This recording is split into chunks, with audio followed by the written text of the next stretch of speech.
Hello and welcome back. I'm Joseph Hoffman. Today we're learning how to play Love Somebody with chords in the left hand. So let's take a look at how these chords are notated on the staff. Since we'll be playing our chords in the left hand and it will be below middle C, we're using a bass clef today. Here's our key signature, which tells us we'll be in the key of E major. And let's review this note on the bass staff. Remember, if you're on the line between these two dots, what note would this be? If you said F, you're correct. And because we're in the key of E major, it will actually be an F sharp automatically because of the key signature, because we'll be using the E major pentascale. Now, what if I go a step below F? Now, can you tell me what note this would be? If you said E, you're correct. And since we're in the key of E, E is Do for us today. Now, our left hand will be playing chords, and if we want to draw a one chord, remember that a one chord is built on Do, Mi, and So. It should look like this. Remember that from Do to Mi is a skip up. If it were just a step up, we'd be on this line. But when we skip up, we go, if we start on a space, then it would go space, skips up to another space. And that gives us Do, Mi, So, all played together at the same time since they're stacked. When notes are stacked together, right in a line like this, that means to play them as a chord, all at the same time. Let's check out how to play this one chord on the piano. If this is middle C, here's my bass F. So E would be here, and the one chord would look like this. Can you try playing a one chord on your piano? It will have an E, G sharp, and B like this. Now, let's figure out how to draw a 5-7 chord. When we want a 5-7 chord, instead of using Do, Do steps down a half step to T, which in this case will be a D sharp. So Do moves down to T. Mi also steps up to Fa. And then a step above Fa, we have So. Now, when two notes are just a step apart and played in a chord, they will still touch. It's kind of like they're kissing. They can't totally stack, but they'll be diagonal from each other and touching. So you can tell to play them together like this. So this is what our 5-7 chord will look like. Let's check out how to play that on the piano. Now for the 5-7 chord, remember Do moves down a half step to T. Half step means the nearest possible note, which in this case is this D sharp, and Mi moves up to Fa. So T, Fa, and So together make the 5-7 chord. So with your left hand, you'll use fingers 5, 2, and 1 to play that chord. So why don't you try playing a 5-7 chord with your left hand? Great. So to review, we've got our one chord and the 5-7 chord. Now, let's hunt for these two chords in the sheet music. Can you point to all of the one chords on this first line? If you're pointing here and here, you're correct. Now, if you'd like to download this sheet music from our website, which you can get as part of the complete materials for this unit, you can try this at home. Take a blue colored pencil or crayon or highlighter like I have.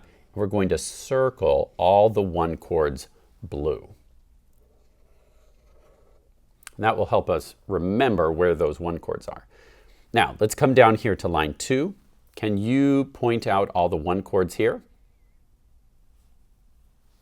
If you're pointing here, you're correct. And again, at home, you can circle your one chords blue. And that's right, there's another one here. You'll notice this one chord is a half note. It's empty inside with a stem, so that gets 2 beats. This one chord will only last 1 beat because it's a quarter note. We also have a one chord here and here. Super. Now, what does that leave us with? That's right, it looks like everything else is going to be a 5 chord. So let's take another color. I'm going to use orange. You're welcome to use a different color if you like, but I'm going to circle all of the 5/7 chords orange.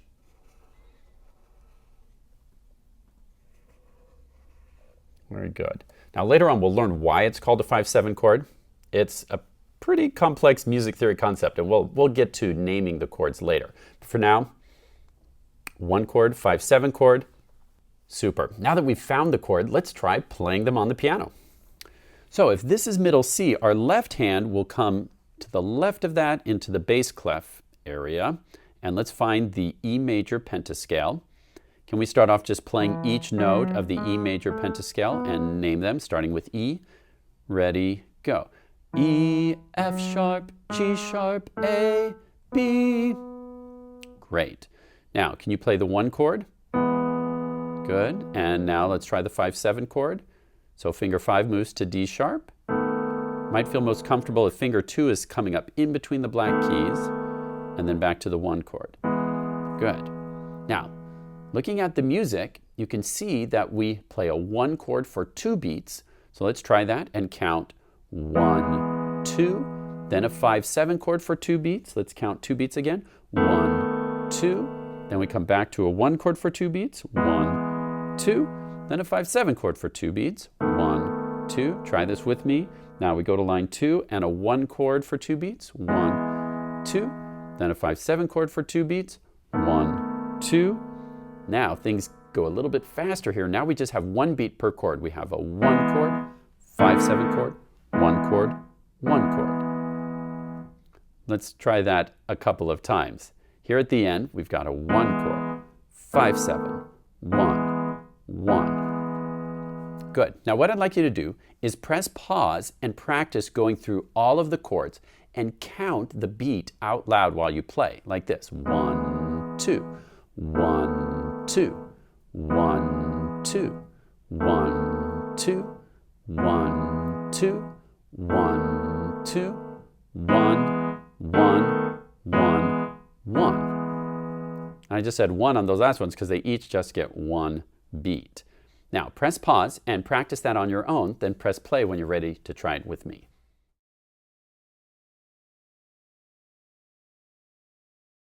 All right, now I'd like you to play the left-hand chords. I'll also play the left-hand chords, but I'm going to add in the melody too, so we can hear how the chords will fit with the melody.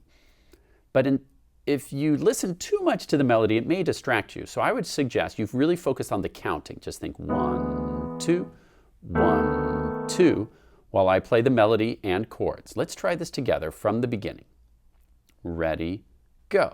1, 2, 1, 2, 1, 2, 1, 2, 1, 2, 1, 2, 1, 1, 1, 1. Great. If you had any trouble, feel free to pause, practice some more, rewind and try it again.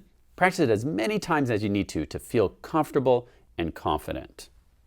When you feel really confident with the left-hand chords, you can try it hands together, which will look just like this.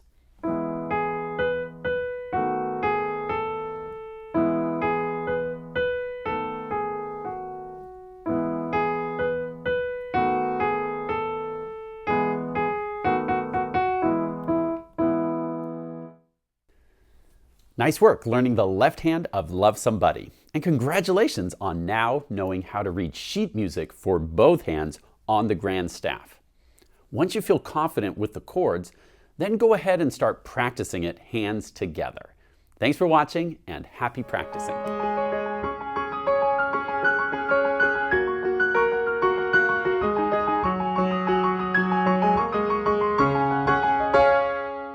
Hello, kids. Hi.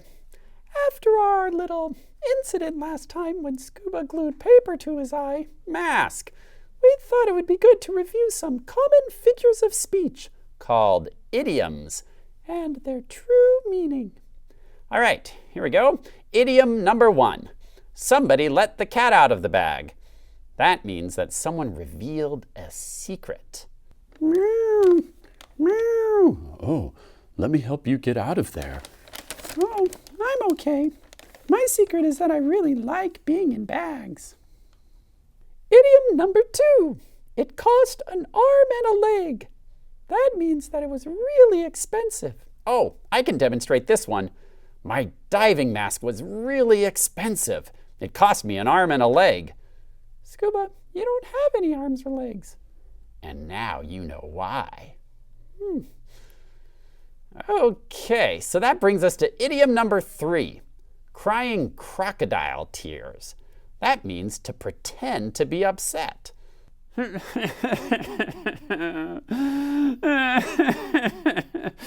one ever believes me when I cry. They just say it's crocodile tears. Oh, poor crocodile. Are you okay? Nah, don't worry about me. I was just faking it. Well, now we've all heard it straight from the horse's mouth. La! Nope, now we have.